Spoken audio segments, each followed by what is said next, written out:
What's going on? Machenga here. If this is your first time stumbling onto my channel, welcome. I love technology, so I hope you stick around. If you've been watching my channel for a while, then you know I love laptops. Lenovo laptops have been really reliable for me over the years. So today we're going to review the Lenovo Yoga 7i 15-inch. This is a 2-in-1 laptop, so the obvious advantage to this style over a clamshell is the flexibility in both literal and technical terms. I'll leave all the details and affiliate links below in the video description. You can get this laptop for a starting price of $950. For your money, you get the new Intel Evo Core i5 CPU, Intel Iris Xe graphics, 8 gigs of RAM, and a 256 gig SSD. My review unit, however, is a bit of an upgrade with 12 gigs of RAM, the Intel Core i7 Tiger Lake CPU, and a brighter display. This is another machine that wasn't made for you to upgrade yourself down the road, so if you do decide to buy it, get the configuration you're confident you can live with.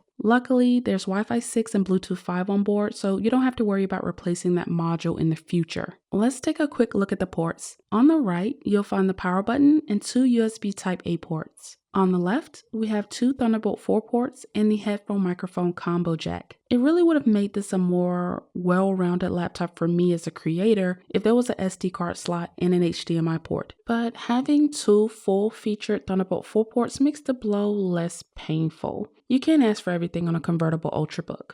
So this is sporting a 15.6-inch 1920 by 1080 IPS touchscreen. This one is the HDR version, measuring in at about 500 nits of brightness. There is a base model without Dolby Vision that measures in at 250 nits. If it fits within your budget, I highly recommend getting the upgraded display. Overall, this is a nice, punchy, and color-accurate screen, covering 100% sRGB. A matte display would be nice, but almost all the screens I've used that are HDR certified have a glossy finish. You will have to accept some glare, but that's not abnormal. There's no 4K screen option on this model. While I don't particularly like that, most people won't care. Text, photos, movies, everything looks sharp. We do have pen support here. Including the Lenovo Active Pen in the box would have been nice, but you can pick it up for an additional $45. I have 2 other Lenovo pens I use with my ThinkPads, and they work great on this display. Sketching, taking notes, and signing documents is a breeze. This is a convertible laptop, so the hinge design matters.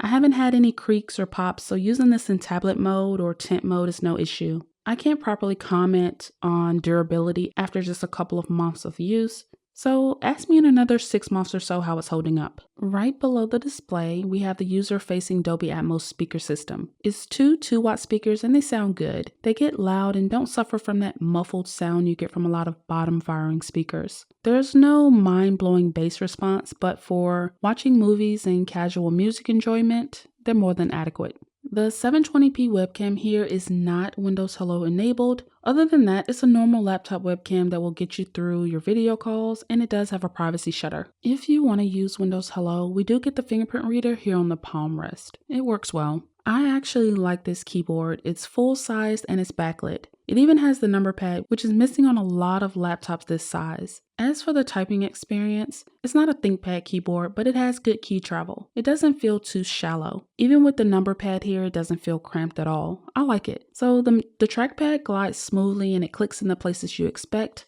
but I do wish it were bigger. There's enough room here on the palm rest for a larger trackpad. Overall, I like the design of this Yoga. At 4.19 pounds or 1.9 kilograms, it's not the lightest laptop out here. The weight is something to consider if you're planning to use this as a tablet at any point. My review unit is the dark moss color, but it's also available in slate gray. It's growing on me. It's an all-metal build, so it feels sturdy, and I don't foresee any catastrophic hardware failures based on my previous experience with Lenovo machines. Your mileage may vary though. I found the performance to be really good in everyday tasks using the Intel Evo powered i7 in this laptop. Your normal web browsing, watching movies and videos, school assignments, working with the full suite of Microsoft applications, they all work great without hiccup. Pushing both the CPU and integrated graphics even further with photo and video editing didn't cripple the Yoga 7i. If you're serious about video editing and you want this laptop, I suggest picking up the max amount of RAM, which is 16 gigs. For those that are wondering, yes, you can game on this laptop.